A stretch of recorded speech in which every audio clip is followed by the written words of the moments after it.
Thinking about the opposition's view's argument by itself is enough to make one want to stop everything they're doing and go and fucking kill them. Much less the fact that they're trying to pervert and twist Christianity and all the other godless activities that these rapscallions partake in. But I'm going to address the opposition view. They say, well, we want you to concede that the world would be a better place without people who think like you. And they say, well, we want you to admit that overpopulation is a problem. Now, yes, I will concede that if a population isn't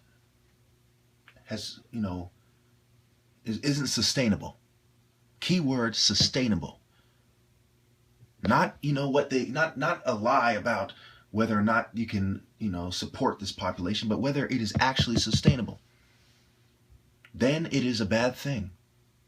Yeah, but I don't agree with what you're going to do about it. Christian value solves the problem. Christians, if everyone was a Christian and they adhered to Christianity, they would wait till they're married. I want you to first calculate the number of people who are brought into the world out of wedlock. Next, I want you to calculate the number of people that are aborted every year.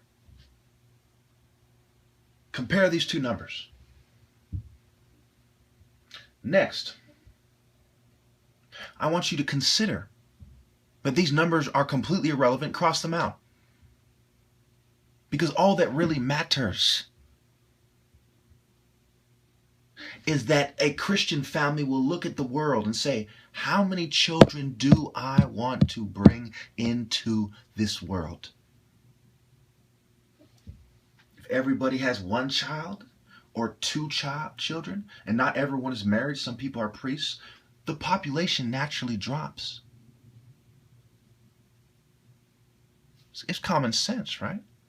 If we have a 2-child limit on every family in the world, the population naturally drops.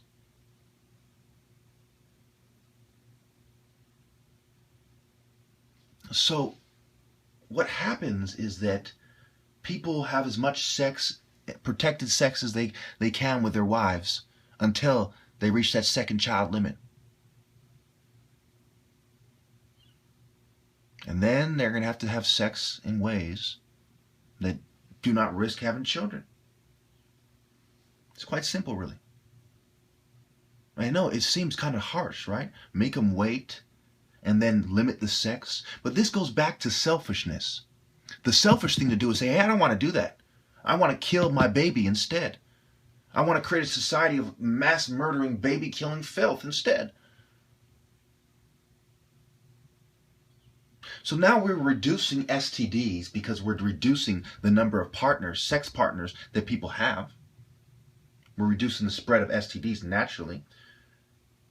We're reducing, single parent homes.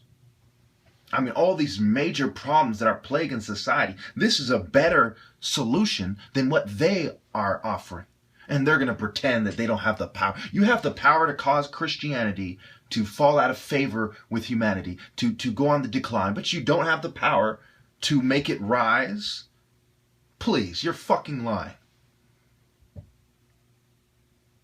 You're fucking lying. You have the power to spread philosophies and cultures in society where people have irresponsible sex, but you don't have the power to spread philosophies where people have responsible sex. You're fucking lying. You're selfish. You make people American idols and all these celebrities. You have the power to use your media machine to make people want to be like these people so they can have all the irresponsible fun that they could, handle or whatever. But you don't have the power to make people look up to righteous men of honor, heroes, when naturally that's what they used to look up to in the first place. There was 3 types of people that society looked up to. Number 1, The average man. They said, you know what? You're a hardworking man. Average man, average woman. You're a hard worker. You support your family. I respect that. The second category, and this is going up from the bottom up, was the leaders. You're a good leader. You're just. You're fair. I can respect that. I can respect you. I have nothing bad to say about you. Whatever you heard, people saying that, trying to, put a wedge between us, I wasn't saying anything about you. I respect you because you are a good man and you have led us well. And I will strike down the liar who said that I'm talking bad about you to prove my loyalty. And that's how deep this goes. That's how it was. That's how it was. And then the final category, the most honored of ancestors, the transcendent hero.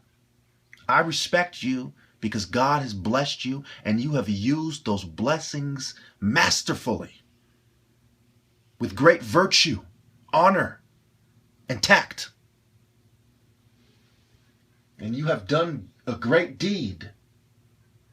You are the transcendent hero envied by the king. Those are the three and only three categories that naturally deserve respect, that naturally had respect. Everyone else was everyone else. They were a skilled laborer. They were a regular laborer. No one really cared at the end of the day because we were a community sharing our blessings, making them work together. And you liars are going to sit there like, we couldn't do that if we wanted to. You know damn well you could. You know you could. And maybe it wouldn't be perfect, but it would be damn near exactly how I just described it. Imprison those who have 3 children. You're selfish. You're putting us all at risk by increasing the population. If we lived in a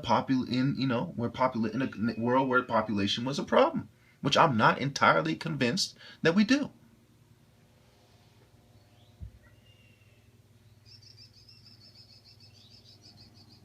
But no, you godless scum want to have it your way because you're control freaks, because you're selfish. You think it is more noble for somebody who's smart, or rich to tell people how to live their lives in a way that just happens to glorify them and their rich masters. But it is not honorable to do things in the name of the Creator when none of you liars can answer my question. If the first thing was not powerful enough to make itself, then how did it come into being? Until you can answer that question and prove there is not a God, which you will never be able to do, Lord, have mercy. You have no business living your lives and expecting us to live our lives as if God is not the first consideration that every man, woman, and child should have.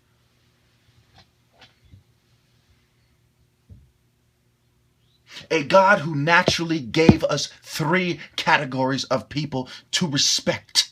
Transcendent heroes, which include prophets, saints, and great warriors. Leaders who were honorable and true, like King Solomon before he went astray. And the average man who, when he maintained his honor, was respectable as well. But no, you liars, you deceivers, you traitors,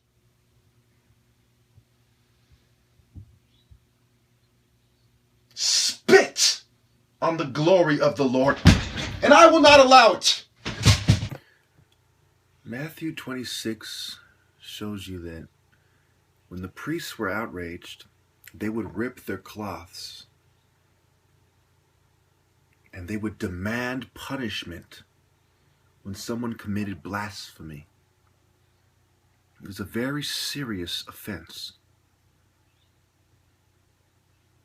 Now, when Jesus would put before the Sanhedrin, and keep in mind there was a lot of Pharisees doing the wrong thing as well, they were looking for false evidence against him because he was innocent.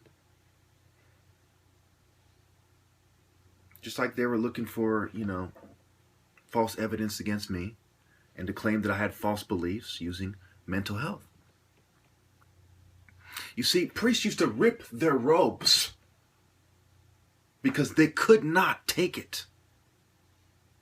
And it was symbolic of deep betrayal that had to be addressed. Let's see how they addressed it, shall we? Matthew 26:57. And I will read through to 67. Those who had arrested Jesus took him to Caiaphas, the high priest, where the teachers of the law and the elders had assembled. But Peter followed him at a distance.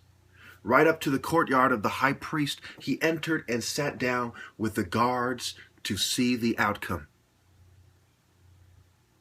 The chief priests and the whole Sanhedrin were looking for false evidence against Jesus so that they could put him to death. But they did not find any, though many false witnesses came forward. See, this is what they do. Liars. Anyway, finally two came forward and declared, "This fellow said, I am able to destroy the temple of God and rebuild it in 3 days." Then the high priest stood up and said to Jesus, "Are you not going to answer? What is the testimony that these men are bringing against you?" But Jesus remained silent. The high priest said to him, "I charge you under oath by the living God.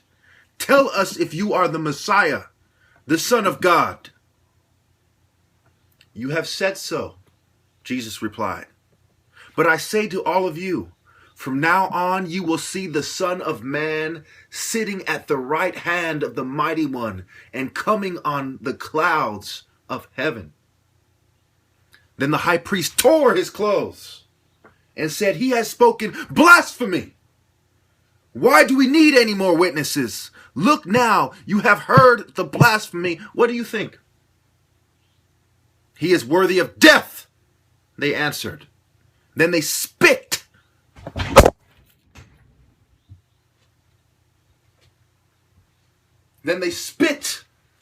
in his face and struck him with their fists. Others slapped him and said, "Prophesy to us, Messiah.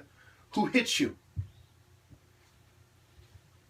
These are the scoundrels that would punch, slap, spit, and mock the Son of God because they only value their positions in society.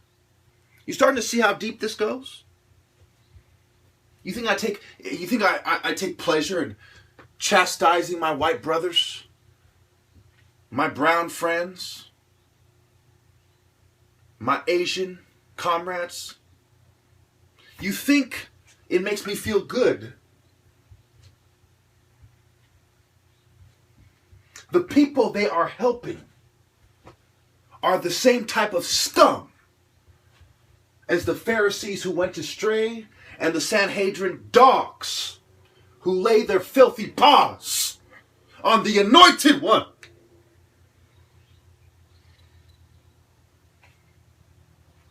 The irony of them saying that men of God are worthy of death when it was these liars who were worthy of only death and eternal damnation.